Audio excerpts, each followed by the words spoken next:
펌, 펌, 펌, 펌, 펌, 펌, 펌, 핑, 펌, 펌, 펌, 펌, 펌, 펌. 핑,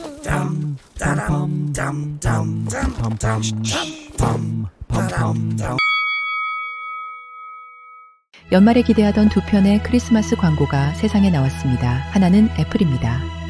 A Critter Carol이라는 제목의 이 광고는 CG나 AI를 일절 사용하지 않았습니다. 모든 동물 캐릭터를 수작업 퍼펫으로 구현했죠. 숙련된 퍼페티어가 블루스크린 앞에서 인형을 조종하고 후반 작업에서 배경을 합성했습니다.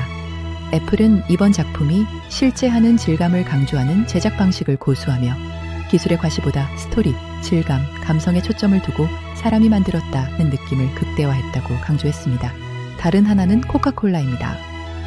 29년 동안 이어온 크리스마스 광고를 AI로 제작했죠. 2년 연속입니다. 제작 기간은 1년에서 한 달로 줄었고 제작비는 대폭 절감됐습니다.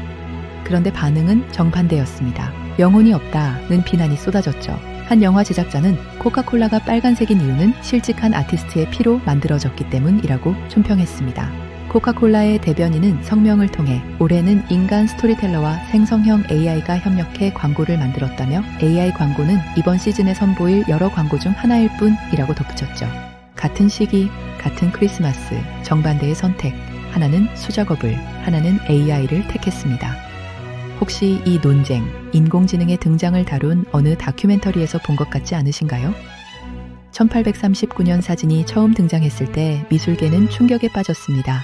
수백 년 동안 갈고 닦은 극사실주의가 순식간에 무용지물이 되는 순간이었죠. 화가들은 사진은 예술이 아니다.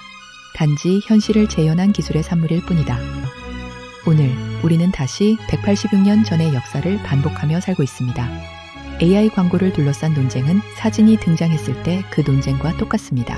그렇다면 질문을 바꿔볼까요? 사진은 어떻게 예술이 되었을까요? 그리고 AI 광고는 어떤 길을 가야 할까요? 지금부터 함께 살펴보겠습니다. 1826년 조제프 니에프스가 빛에 반응하는 역청과 금을 활용해 세계 최초의 사진을 찍었습니다. 8시간 동안 빛에 노출해야 했던 그 사진은 흐릿했지만 혁명적이었죠. 1839년 8월 19일 프랑스 학사원에서 아라고 의원이 사진의 발명을 공식 발표합니다. 그는 말했습니다. 사진은 독창성, 예술성, 실용성, 과학성을 모두 갖춘 발명이라고 말이죠. 하지만 현실은 달랐습니다. 사진의 등장은 미술계에 어마어마한 충격이었습니다. 사실성을 중시하던 고전 미술이 어떻게 해도 이길 수 없는 상대를 만난 겁니다. 화가들은 사진을 거부했습니다. 예술가의 영혼이 없는 기계적 복제물이라고 비난했죠.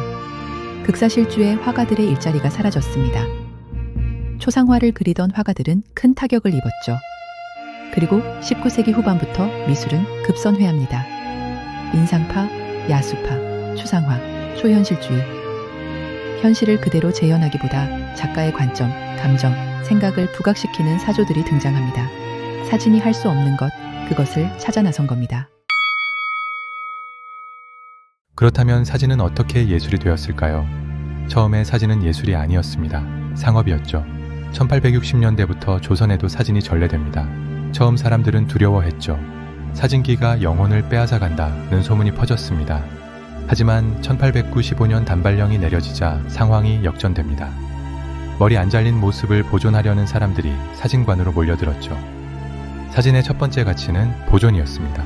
1889년 코닥이 등장하면서 롤필름과 현상 서비스를 결합한 서비스가 사진을 대중화시켰습니다. 1925년 라이카 카메라가 등장하면서 휴대성까지 더해졌죠. 그리고 사진의 예술가들이 등장합니다. 오스카 레일랜더는 여러 사진을 합성해 회화처럼 연출했고 앙리 카르티에 브레송은 결정적 순간을 포착하며 포토 저널리즘을 예술의 반열에 올려놓은 선구자로 기록됩니다. 사진은 더 이상 단순한 복제물이 아니었습니다. 사진가의 시선, 선택, 의도가 담긴 예술이 되었죠. 결국 사진이 예술이 된 것은 기술 때문이 아니었습니다. 사진가가 무엇을 담을 것인가, 어떻게 담을 것인가를 결정했기 때문입니다. 이제 2025년으로 돌아옵니다. 애플과 코카콜라는 같은 시기 두 개의 다른 길을 선택했습니다. 그렇다면 정답은 무엇일까요? 과연 그들의 선택에 정답이란 것이 존재할 수 있는 걸까요? 오늘 우리가 목격하고 있는 현상은 단순한 기술 논쟁이 아닙니다. 사진이 등장했을 때처럼 AI는 기존 광고 산업의 구조를 흔들고 있습니다.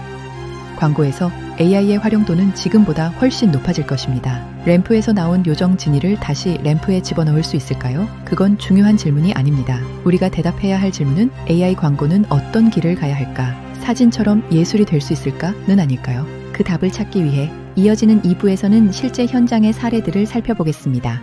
해외에서 AI 광고가 어떻게 만들어지고 있는지, 그리고 우리 광고 시장은 지금 어디에 서 있는지, 그럼 2부에서 뵙겠습니다.